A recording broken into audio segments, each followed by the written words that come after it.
Welcome to the Painter Marketing Mastermind podcast, a show created to help painting company owners build a thriving painting business that does well over $1 million in annual revenue. I'm your host, Brandon Pierpont, founder of Painter Marketing Pros and creator of the popular PCA educational series Learn, Do, Grow, Marketing for Painters. In each episode, I'll be sharing proven tips, strategies, and processes from leading experts in the industry on how they found success in their painting business. We will be interviewing owners of the most successful painting companies in North America and learning from their experiences. In this series titled Success Looks Different, Shane Fast of Renew Painting will be discussing his surprising journey from ministry to painting and the many lives he has impacted, lessons he's learned, and counterintuitive approach he has taken along the way. It is a 6-part series. In episode 1, Shane discussed his unlikely path to painting and his bold vision for the future. In episode 2, this episode, Shane will cover initial hurdles he faced both personally and professionally and how he overcame them. In episode 3, Shane will dive into his decision to professionalize and scale and the action steps that allowed him to do so. In episode 4, Shane will lay out Renew Painting's core values and how that impacts every aspect of the business. In episode 5, Shane will walk through his counterintuitive approach to hiring and sales and the hedgehog and flywheel his business run by. And in episode 6, the final episode, Shane will break down his transition to a hybrid model as well as his vision for the future of Renew Painting. If you want to ask Shane questions related to anything in this podcast series, you can do so in our exclusive Painter Marketing Mastermind podcast forum on Facebook. Just search for Painter Marketing Mastermind podcast forum on Facebook and request to join the group, or type in the URL facebook.com/groups/Painter Marketing Mastermind. Again, that URL is facebook.com/groups/Painter Marketing Mastermind. There you can ask Shane questions directly by tagging him with your question so you can see how anything discussed here applies to your particular painting company. Welcome back, Shane. Good to be here, man. Thanks so much. Yeah, excited for this second episode. The first one was quite deep. Covered a lot of stuff. I think anyone with kids and having bootstrapped a company, I think that will probably hit close to home for a lot of people, pun intended. And now I'm excited to talk about the launch of the painting business. Yeah. Well, it was definitely a launch that I was not eager to do. So you had, in episode 1, you talked about this was a side hustle. It was something you were doing to put food on the table. You had done one flip that had secured a good amount of money for you guys, so you were able to not work too hard in the beginning on the painting business, but you didn't put food on the table and you were in school. That's right. Yeah. So May 2017, finished a seminary degree. So at this point, the running joke in our household was that I now had 2 master's degrees and a paintbrush in my hand. It's pretty cool.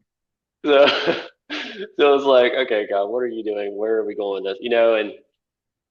And this is, again, when you talk about, we talked a little about self-care, personal growth and stuff. So I'm still right in the middle of all this kind of rebounding from feeling like, okay, I totally burned myself out, didn't care for my family.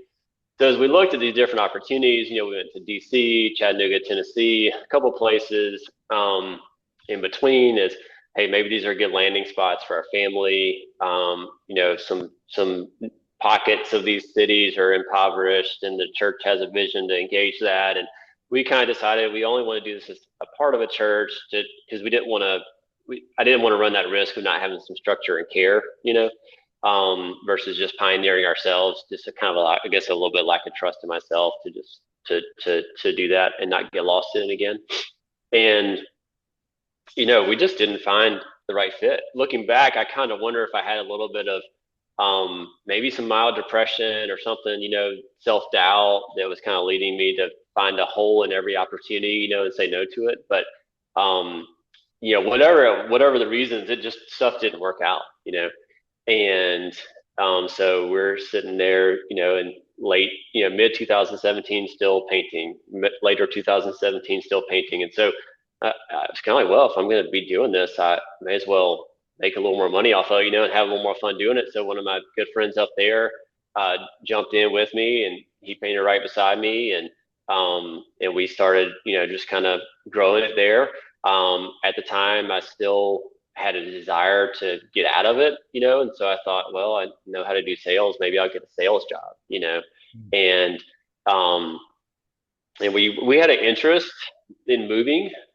Didn't really have a location in mind, just kind of maybe back toward the East Coast some. We're in the Midwest. There's no family within 10 or 12 hours. So that was 3 kids. That's going to be challenging. And I was interviewing with, med device sales with Stryker and some of those type of companies. And I would get later in the process and then eventually be passed over for somebody with experience, which is logical. I mean, I get that, I could say, hey, I raised several $1 million and nobody got anything in return. I could probably sell your stuff. But that only goes so far, and so yeah, so I was, scratching and clawing, trying to learn how to quote, learn how to send bid, learn how to do cabinet refinishing, leaning. I mean, my Sherwin-Williams rep felt like my number one on speed dial half the times because I was just learning painting, and so I was blowing them up, like, how do I do this? What for what product and this, that, and the other, and but the one thing I never lacked was drive. I mean, throughout my life, I can look back and see, like, I just, from an early age, if I wanted to be a baseball player, I was going to be in the backyard practicing. I love to work and work hard. And so I didn't mind that part of it. I just had to, like you said in the last episode, live in that tension. Balance is a kind of illusion. You achieve balance, you got to keep it, right? So it's that tension. How do I live in the tension of caring for my family and myself and growing the business and providing, and it's gonna pull back and forth a little bit each way and at different points, and that's okay. So how do I not let it just get jerked one way or the other to stay there, so yeah, a lot of learning, a lot of growing in that stage. And then I guess, sorry, I'm talking, interrupt me at any point. No, it's great, man. December 2018, no, December 2017, my wife sends me a screenshot of the weather on her phone, and it's like -7 degrees or something. The kids are out of school, Christmas break, and it's so freaking cold. You don't want to go outside. She's like, I am done. So, can we please move? And so that put it in my mind. It's like, at that moment, I just decided, like, yeah, I think we need to, like, let's get back south. Let's get around family, And so I was going to create a way at that point, no matter what, to move. And it ended up being that we finally moved in June of 18 with no job, no house to move to. We just sold ours and moved into my mom's basement to figure it out, And and then about 3 or 4 weeks later, I drove to Charlotte, North Carolina, to have a meeting with a gentleman who gotten connected to and become friends with through he was the father of one of my good friends, and he was the CEO of Berkshire Hathaway's real estate arm for the Carolinas. And so I thought, he asked my disc profile, some other assessments that I had done, and I thought, he's gonna fix this. He's gonna help me find a job, and we're gonna be good. We're gonna be rolling, figure out where we're gonna live, what we're gonna do. And we're at lunch, and he says, well, I've read your disc profile and looked at the others, and I've gotten to know you over the last couple of months, and we could find you a job. And of course, my mind, like, oh, thank goodness, And he said, and you might like it for a little while, and then you kind of start like, where's this going? And so he said, we could find you a job. You might like it for a little while, but in a year, maybe 2 years, you'd be really bored, and you'd be looking for something else to do. He said, so I think you just need to go start something. And that was not what I wanted to hear, man. Like, I got in the car after that, I cried. Like, I was almost sobbed. I was just like, why? Like, I do not want to do this. I don't want the weight on me again. I don't want to feel all the responsibility for myself, for my company, like everything. I just don't want it on me. But I didn't really have a choice because I didn't have a job. And at this I point, could feel I could feel that pain for you. You just moved. You're in your mom's basement with 3 kids, your wife. You got this huge load on you. Came, the guy's gonna solve it. Wow, thank God. The burden's been released, and then he's like, "Here, go ahead and carry this whole thing again." yeah, right. Right off the bat.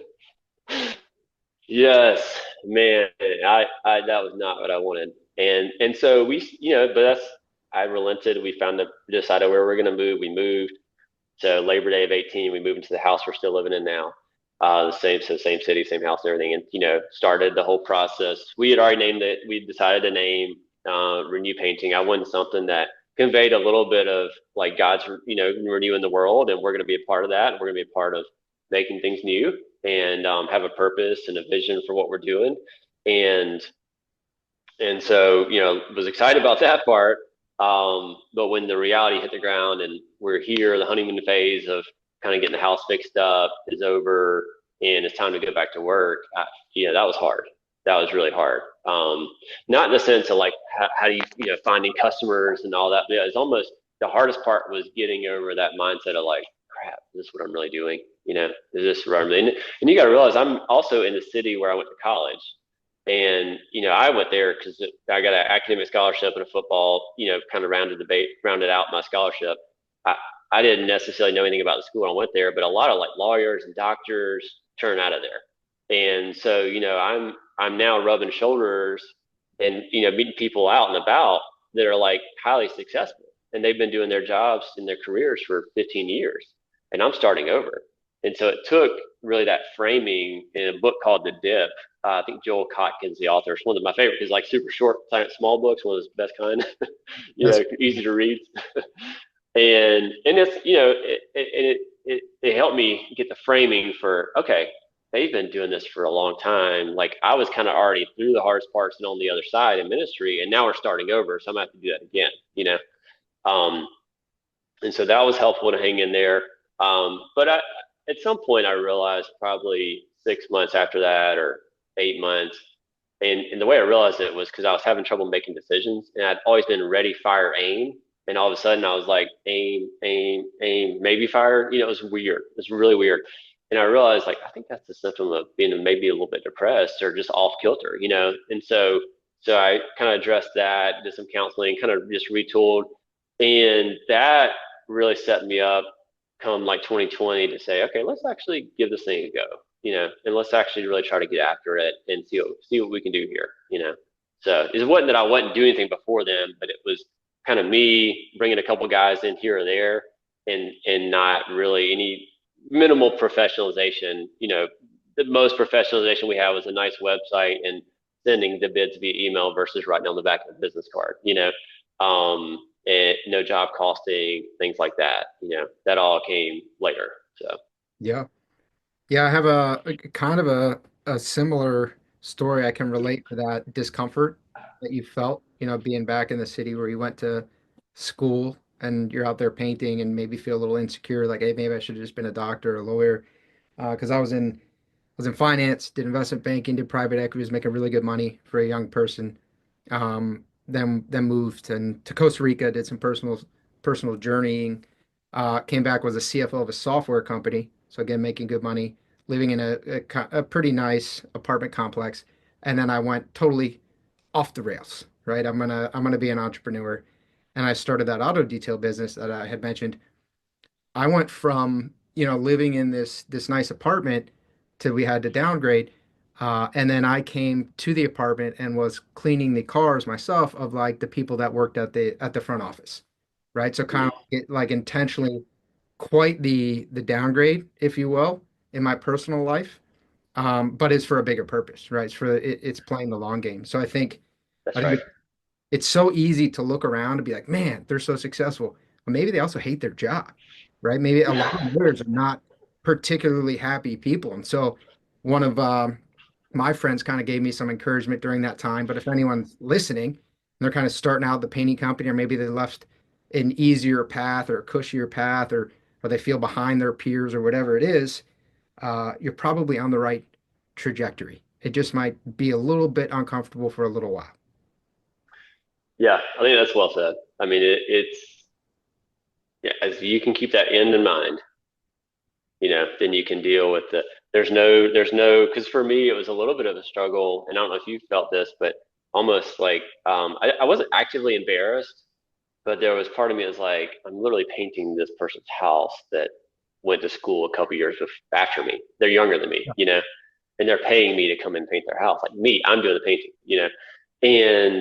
And I thankfully, didn't really latch on to that, but that would come. You would have that moment of battling that, and like you said, you have to realize that, okay, this is a step in the process. This is a step, you know, There's nothing wrong with our trade, period, at all. And the way people treat you usually should reflect that. I mean, every now and then you get people who are going to look down on, they just look down on everybody, period, and so you feel that, and we deal with that sometimes. But in general, most people really respect what we do. And so it wasn't coming from them. It's an internal struggle. It's like, should I be further along than I am? Should I be at this different place? Yeah. And like you said, you have to keep that. No, this is step one, step two, step three, whatever it is. Yeah, we all have different struggles in different ways. There's imposter syndrome. When you're starting a business, you don't feel qualified to do it. You feel like it's fake. And I think those struggles are all going to be related to whatever personal weaknesses or insecurity you might have. But yeah, I remember there's a friend of my wife, and I went and we were gonna try to be the detailing company for. We did mobile auto detailing. We were gonna try to be the detailing company for their office. They had a little office with people. I remember I went over there, and a month, 2 months earlier, it might have been like, hey, we're there to grab lunch, right? But I went over to detail someone's car, and I remember someone just said, hey, the auto detail, like the detail guy's here. And I was Yeah. like, man, that's interesting. I went from like, I would come, maybe we'd grab lunch, to now I'm like, the detail guy's here, like he's out in the parking lot. I was like, that's I don't know, it felt kind of weird, but Yeah. whatever weirdness that is, that's internal, right? It's not. Yes. That's right. That's right.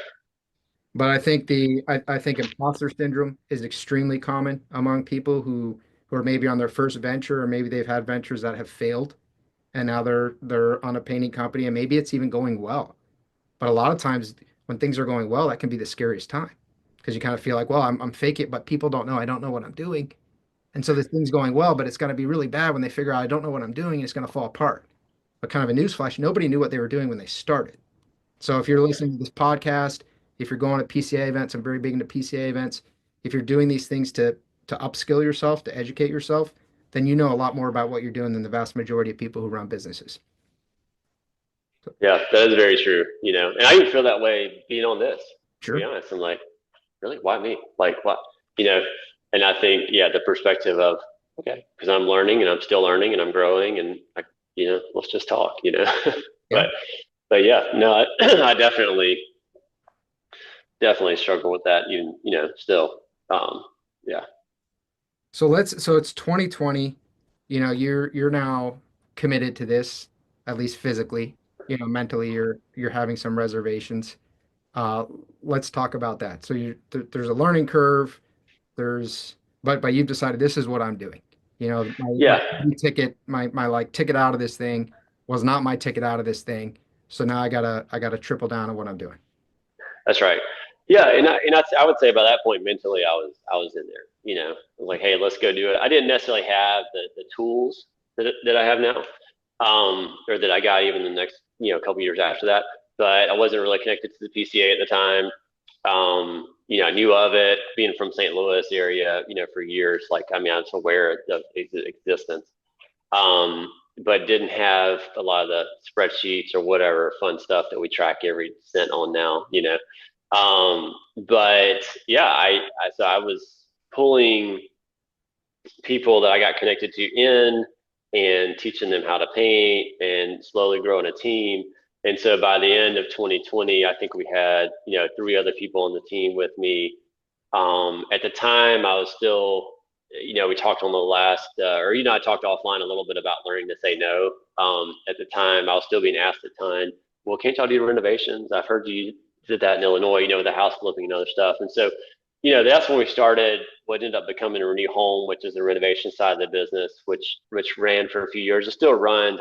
I got out of my portion in that in February of this year. I sold my portion to be able to fully focus on painting.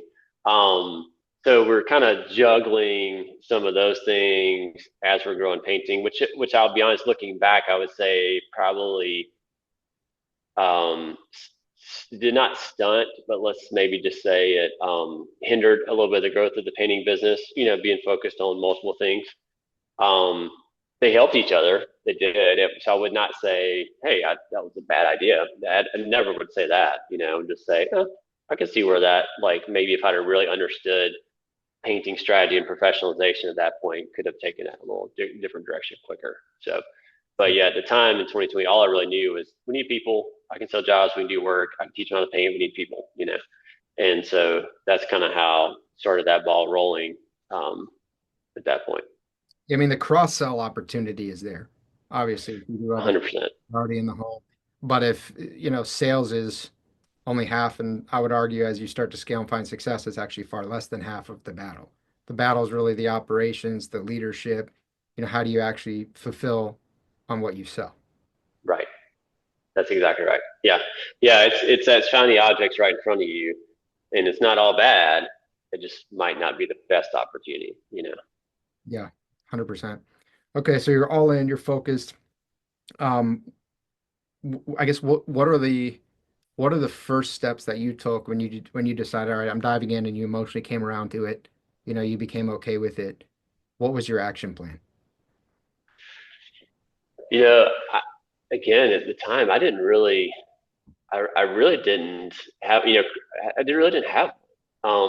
Chris Moore was a friend in St. Louis, so we would stay in contact with each other. And so as he's growing his coaching business, we're growing down here, so we're just kind of bouncing ideas back and forth together. Um, but really, it wasn't until I went to Expo in 2022 that I was able to realize, like, oh, there's like we got a lot to learn. There's a ton of opportunity here. And I even turned to Chris at that, and I was like, I think I need to hire you. And Do you work with elite business advisors? I do. Nice. That's Yeah, I Listen is do. awesome. Yeah, so it's been great. So yeah, so all of a sudden then we're starting tools, and maybe I started job costing 6 months before that. I really can't remember exactly. As a lot of us have gotten resources from Nick Slavic and gracious to share. That's where I got my first kind of job costing template from.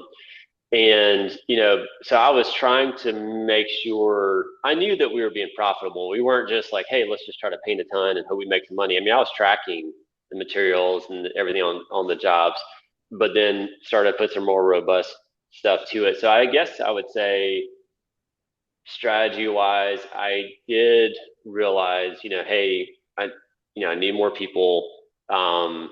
Get some of those people, train them, get another one, train another one. Started. I did have a strategy of if the right person comes along that has the right character and work ethic, we'll hire them and teach them. So that was one of the strategies and principles I had at the time and still do. And that's sort of our core team. Only one of them had painted before. But as a unit, we were producing a pretty high volume of work for the size of team we had, and it was profitable. And starting in 2022, when working with Chris and then kind of getting connected to some others around the network and the PCA, I would say that's when we really started to put things in place of, okay, here's our next hire, here's the next move, here's the next strategy, whatever it might be. And I do remember one of the biggest shifts that I made, and this would have been in 2022. And I can, share more about that when it's appropriate. But Yeah. Yeah, I love it. So as you're starting to put these pieces in place, I guess how did you fully overcome that discomfort that you had? You moved back into the city, you felt like I gotta assume you've kind of felt like you were being forced to do this in some ways because there wasn't another opportunity availing itself to you. How did you come to grips with that? I think there's a level at which it, like you mentioned, it's kind of an internal problem more than an external thing, right? And so one thing that I don't know exactly when I realized this. I mean, there's a part of me that's just like, this is what I'm doing. So if you don't like it, if you Not look down on buttercup it, if you kind of deal. well, no, just almost like more of a not a screw you type. It was just kind of like a well, heck with this. Like I'm gonna go do this, and I'm gonna crush this, and I'm gonna grow the biggest whatever. It's kind of that determined mentality. So I had that, just like forget it. Like we're gonna go after this, and we're gonna do this thing. We're gonna There do it. was We're that. going to do it. Yeah. There was that determination, and just like man, we're gonna freaking do this thing, and we're gonna do it right, and it's gonna be awesome. And so there's this mindset shift. That was probably the biggest thing. And then what was really cool is at some point I realized I looked at my two grandfathers, and one of them drove a truck for Southeastern, the trucking company, and and he had muscular atrophy, and so his hands, he got to where he couldn't really close his hands and clench as much, and some other things, wore braces. So he wasn't driving a truck as long as I knew him. My childhood, he had stopped doing that, but I remember woodworking, and I remember he would go get cars from car lots in Charlotte and wash them for the businesses, new cars. And I remember like the precision that he did that with, and the craft that he even when I cut his grass, it was like he had to do it a certain way and do this, it's all very precise. So I've got that on one side, this kind of like craftsmanship type thing that I learned there. And then and not that either one of these didn't share some of these traits, but then just looking on the other side, my other grandfather, he started a military academy when he was 26, and started this school that still runs and still well known through the Southeast, at Camden Military Academy. And this, so it finally clicked. It's like I've got that's kind of entrepreneurial, you know. And this is like craftsman, and like I'm almost like a hybrid between these two men. And I that was invigorating. It was pretty fun to think, yeah, this is who I am. Like this is who God's created me to be, and we're gonna run this out and see where it goes. So it was those mindset shifts that were the biggest thing, and really believing that what we do adds value to people. Let's go after it and do more of it. Yeah, I love that, man. Was there so we have the craftsmanship and we have kind of the business ownership mentality. Was there one that was pulling you more? Yeah, I would say at the time, the one thing that I wish I'd realized a lot sooner was that we can paint houses without me painting Yeah, that, houses. And in talking to people around the industry, it feels like that's a really common thing to get stuck in, whether you can call it a trap or whatever it um, is that it's really kind of an illusion, right? Like, or a delusion, whatever, it's just false, you know. When I think it was later 2022 that I was on a call with Chris, and I was kind of explaining our situation, where we were with sales and production, and what all the balls I was trying to juggle. And I was still on site every day, still painting almost every day. And we had four people at the time that were good painters, quality painters, and could run jobs out. And so I would slip away to quote a job, but a lot of times I was still quoting a job early in the morning or later after 4, because we kind of run a 7:30 to 4 schedule on our paint teams. And so I set my appointments a lot of times after 4. And Chris said, I think we need to, this is what we're going to do. You can be on site no more than 8 hours a week, but it can't be more than 4 hours consecutive. So in other words, 8 total hours, no more than 4 at one time. And you got to realize I was on the site 32, 35, 38 hours at this point a week. So how are we going to do that and the business actually work, right? Because heaven forbid we can paint. Can renew painting exist if Shane doesn't have a brush in his hand? and and that was the shift that changed everything. That changed everything, because at that point it was like I unlocked what God created, had the gifts, that a lot of the gifts He's given me. Yeah, like it's great to paint, but the creativity, the innovation, the culture creation on our team, like all those things came like that. They come after that. They come after I really set that brush down and said, okay, let me actually think and dream for the business side of this and growing this beyond the team that we have right now. yeah. So I think there's a huge takeaway there. You have a coach, great coach, Chris is a great guy, who kind of enforced or imposed this rule, or at least proposed this rule to you that you then followed, and it made massive impact to you. There are a lot of people who maybe don't have a coach or who are listening to this. Where can you look at your schedule or what you're doing, and how can you just impose a rule? Last episode we talked about balancing family and work, and I think one of the things you had mentioned was kind of batching time. Like, hey, I'm going to work during this period of time. I'm going to get these things done on this day, and then I'm going to allocate a whole lot of other time for my family, and having the discipline to actually have those guardrails and those boundaries up. I think you can do the same thing with with your business and actually what you're doing in the business. Because if you just say, well, eventually I'll hire, eventually doesn't happen, right? So you have to kind of just put a hard and fast, I mean, going from 35, 38 hours to 8, that is a hard and fast 8, 4 max. Like this is a smart goal. It's a measurable goal. You'll know whether or not you're violating the rule. I love that. Yeah, yeah. I mean, it was in a way you look back like that's kind of crazy. The crazier thing is to actually listen because I'm so stubborn. And but Hey, yeah, for I can look coaching, at our you're gonna be the best student that there's ever been. You're gonna outstudent this thing. well, I can look at our job costing, revenue, all that stuff, and there's data to prove that that changed where we are now. Like that set the tone. That shifted the trajectory of where we've come to. Yeah, and I think I think there can be a lot of reasons too why people resist that. I think there's a lot of fear, I think, tied up in that. And we get comfortable doing what we're doing. So even when if you're out there on the brush, you can feel productive. You can feel like, yeah, I'm getting these projects done. I'm, slinging paint and I'm growing the business, and that all might be true, but you don't necessarily know how to hire that well. You don't know how to lead very well. You don't know how to sell or market very well.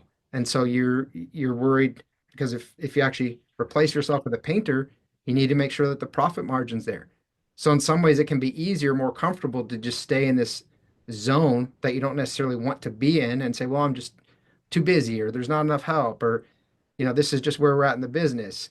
But the reality is you might be afraid of some stuff that you have to learn, and growth is on the other side of discomfort. Yeah, that's absolutely true. And I meet people in the PCA that they're just themselves and one or two people, and they love it. And I don't think there's anything wrong with that. Mm. I think, and I know you're not saying that either. I mean, there's there's some of I think what I realized was that I love the opportunity to grow the business and the different thinking that came with that. And hey, if we grow some, we can hire more people and we can impact more lives and we can impact more customers. And that part invigorated me. And so I think it like comes down to what makes you come the most alive, right? But yeah, if you want to grow in that direction, then you will have to definitely, like you said, there's some uncomfortable things. It's scary. If you leave your first job with a team, you think they're gonna do it right. Is the quality gonna be there? I mean, there's so much uncertainty. Yeah, and it will come back on you. Right? So if you don't have That's absolutely right. that, it's going to be your fault and your responsibility to fix it. Yeah, and I mean, here we are several years later now, and yeah, we still have callbacks and we still have challenges and we still have miscommunication. We're still learning and we're still, as long as we fall forward, we just want to, hey, can we fall forward? And that's just part of growth. What a great quote. Fall forward. That's what we say a lot of times. Like when we have one of our core values, which we'll get into later, but we talk about, overcoming adversity with resilience or confronting it is what we actually say.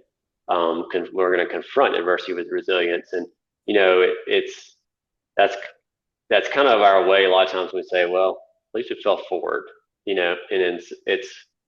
yeah, that didn't go well. That didn't go the way we wanted to, but we kept pushing and we kind of at least like fell forward a little bit. We drove the pile half a yard, maybe we didn't lose yards, kind of thing. And it helps us. I mean, maybe it's just a mental trick, but it helps us just keep gaining ground. So I mean, even if it is a mental trick, a lot of times if you fail and you don't necessarily see benefit and fail, you learn something. that's right. Whatever you tried to do was not the right thing to do. That's absolutely true. What is it? Thomas Edison failed like 10,000 times or something. Oh, something crazy. Yeah. But every single time that was a success in a way. Yeah. They learned something that didn't work, right? We did change it. Yep. One of these combinations is going to work. That's right. Let's talk about. I want to focus again on overcoming the personal and professional challenges that you faced. Which a lot of those are going to be mental or emotional. But you have decided to commit to it. You looked at your family tree and you're like, you know what? Actually, this is in my DNA. I'm sitting here fighting it, but it probably is the right path for me. And then you start down the path But similar to your move to North Carolina, things can be rosy and they can feel good when you start. And the same applies to really a business. You commit, you say, hey, I'm going to start. Man, this is great. I'm going to take over the world. I feel awesome. And then, what is it? Mike Tyson said, everyone's got a plan till they get punched in the mouth. Get When punched you in the mouth. start, That's right. reality kind of hits you. What were your next challenges that you faced when you really accepted this and dove in? Man, I do love that quote, by the way. Um, and yeah, I think that gosh, there were so many. How do you structure not really having a true project manager or defined crew lead? Well, and one thing was we felt like our, how do you navigate?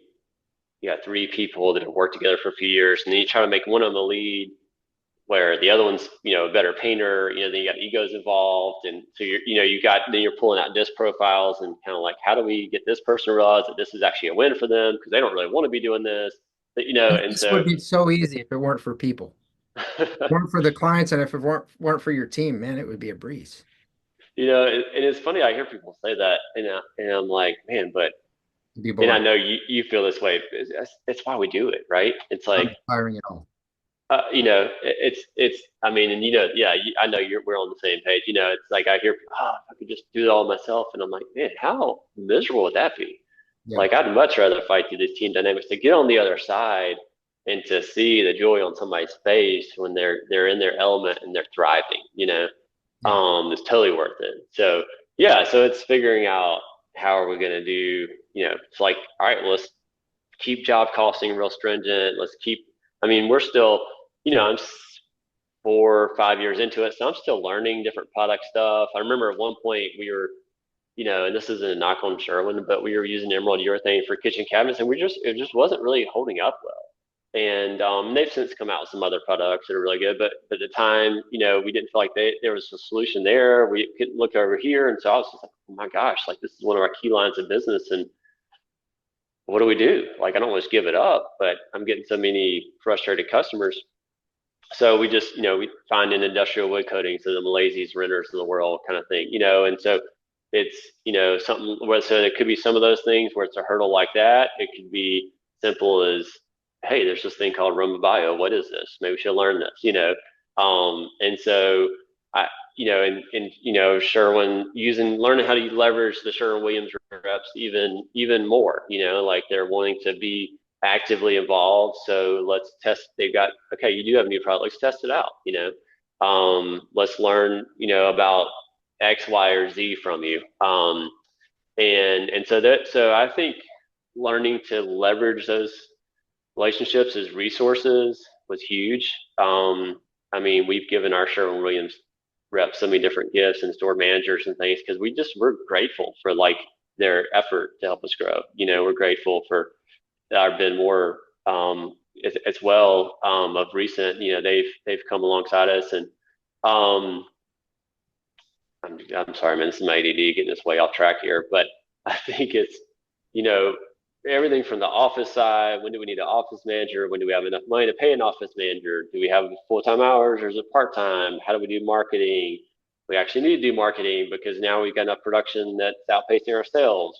All those different layers, all those different layers come into play and it's just a learn and grow, learn and grow, learn and grow. You know, So it's a really famous success book. I think it might be the most famous of all time, but Think and Grow Rich by Napoleon Hill. He wrote, which he was actually a pretty interesting figure, kind of wish I hadn't read up on him, but he wrote another book called Outwitting the Devil, and I'm reading that one.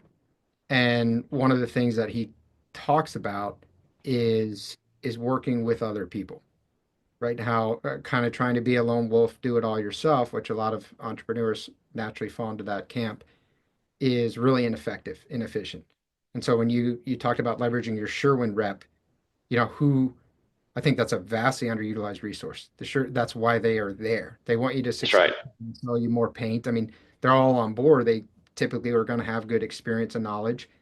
Who else in your life might be a great resource for you, might want to team up or partner with you in some way and help you grow? Because I think that is oftentimes the key to unlocking a lot of potential. Yeah. So there's a couple of resources for me, and there's a couple other people my age in town that either bought a business about the same time or started a few years before, totally different industries. But it's great. I get a lot of value from talking to them, from dialoguing, learning their challenges, hearing different. Yeah, you can, it's like the principles apply. Like carpet and flooring is one thing, or dentistry and painting. They're all unique and different, but the principles are going to convey in a Honestly, lot of ways. man, like a veterinarian, I mean, business is business. At the end of the day, what you're selling is the widget.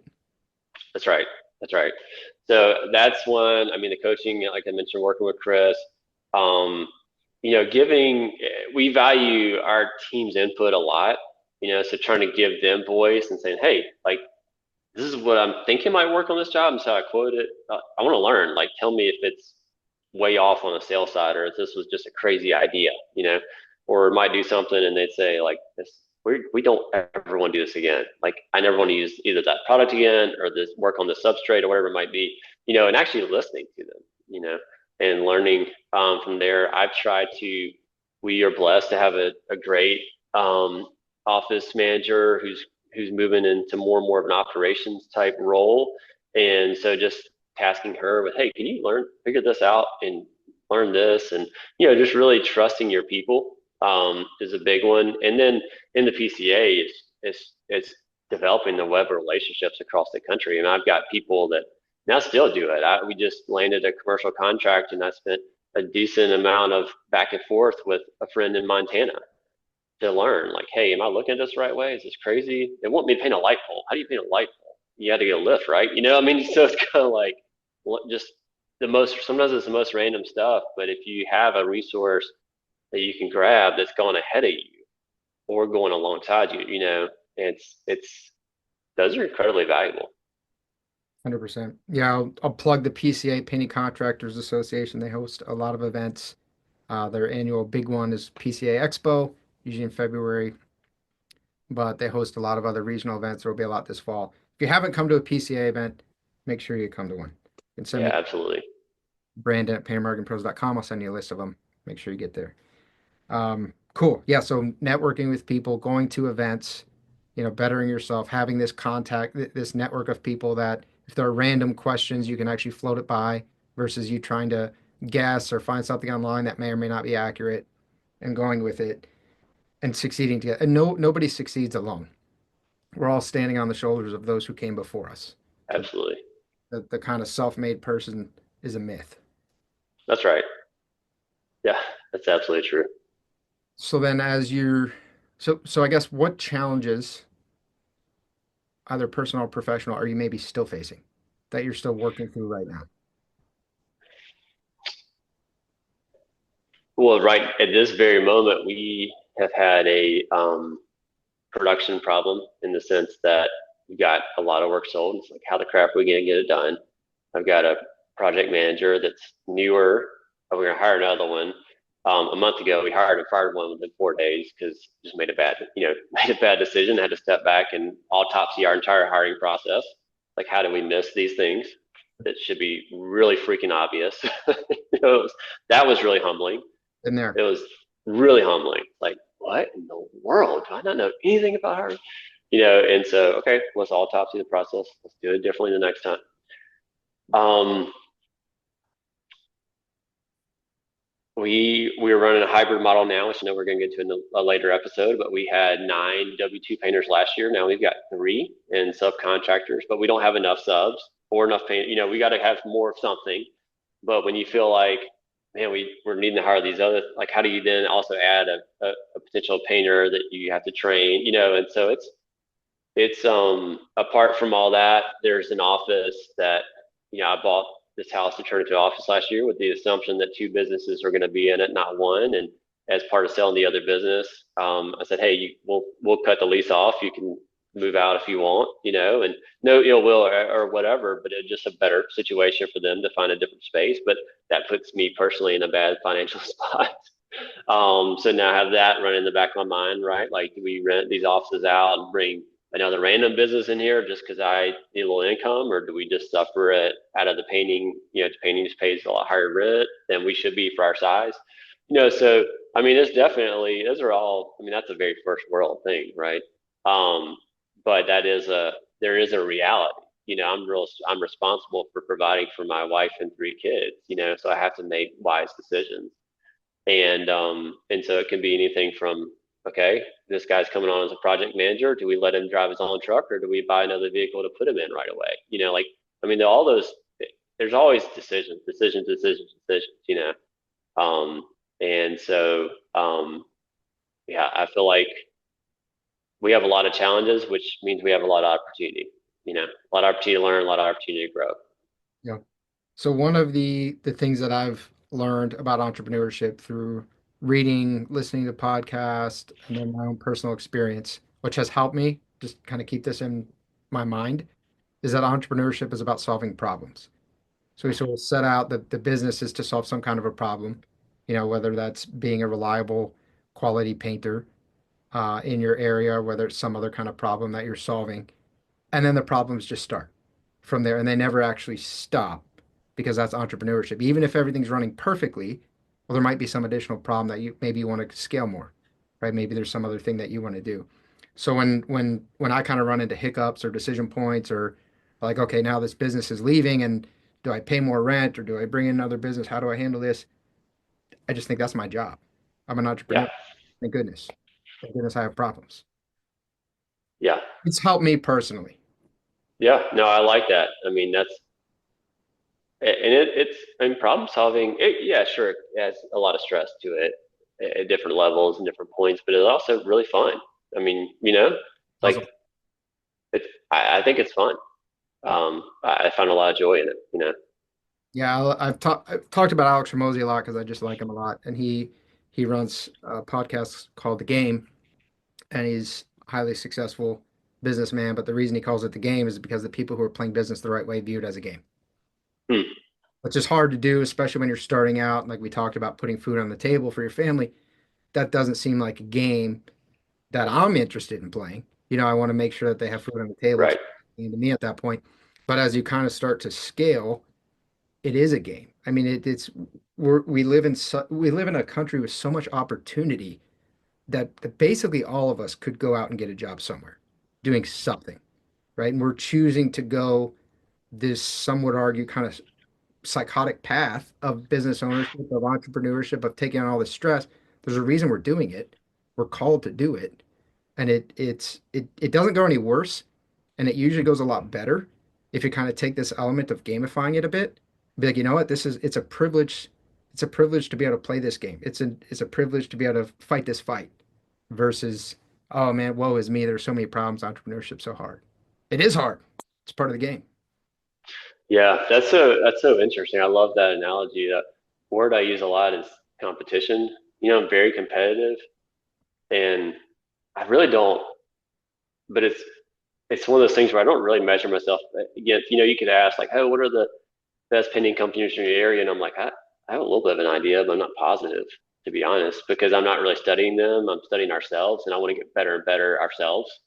So I'm Health. competing.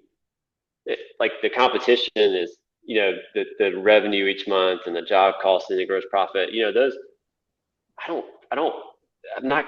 My life has not transformed in the last few years as our finances have increased. In that sense. But like I'm competing because that's a scoreboard. That those numbers are a scoreboard. I mean, I played college football. Like scoreboards, they're ingrained, right? They matter.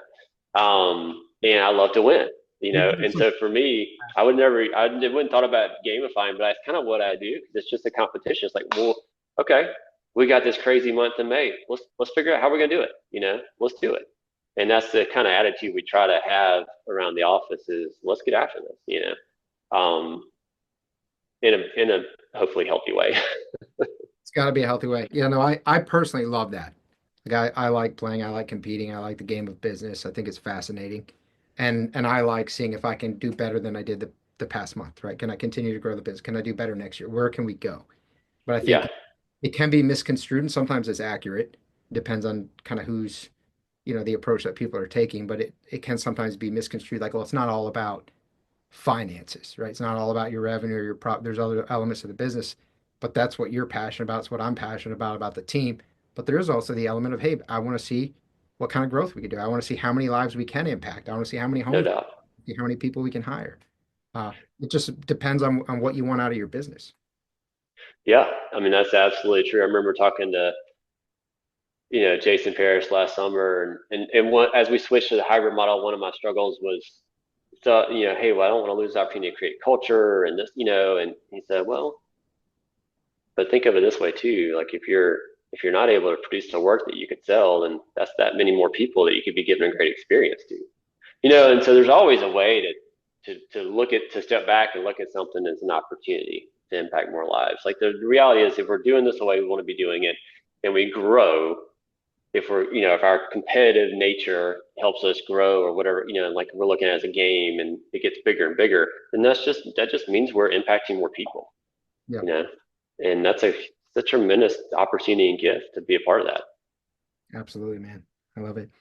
Well, hey Shane, this has been really insightful, man. We've covered some pretty deep stuff. I'm liking this series because we're going deep, almost uncomfortably deep. I don't really get uncomfortable on these podcast episodes, but even I've been like, man, we're really diving in. I appreciate you being so open about everything. Is there anything as we kind of wrap up this episode on personal and professional hurdles and how you overcame them that you want to add prior to ending this episode? No, I think you nailed it, man. I think mindset is so critical, and so having a perspective on what we're doing, that we're called to do it. It's not going to be easy. If we expect it to be challenging, then we won't be surprised when it is. I love it. Yeah, I love it. All right. Appreciate you, Shane. Thanks for another great episode, man. Awesome. Thank you. If you want to learn more about the topics we discussed in this podcast and how you can use them to grow your painting business, visit paintermarketingpros.com/podcast for free training, as well as the ability to schedule a personalized strategy session for your painting company. Again, that URL is paintermarketingpros.com/podcast. Hey there, painting company owners. If you enjoyed today's episode, make sure you go ahead and hit that subscribe button. Give us your feedback. Let us know how we did. And also, if you're interested in taking your painting business to the next level, make sure you visit the Painter Marketing Pros website at paintermarketingpros.com to learn more about our services. You can also reach out to me directly by emailing me at brandon@paintermarketingpros.com, and I can give you personalized advice on growing your painting business. Until next time, keep growing.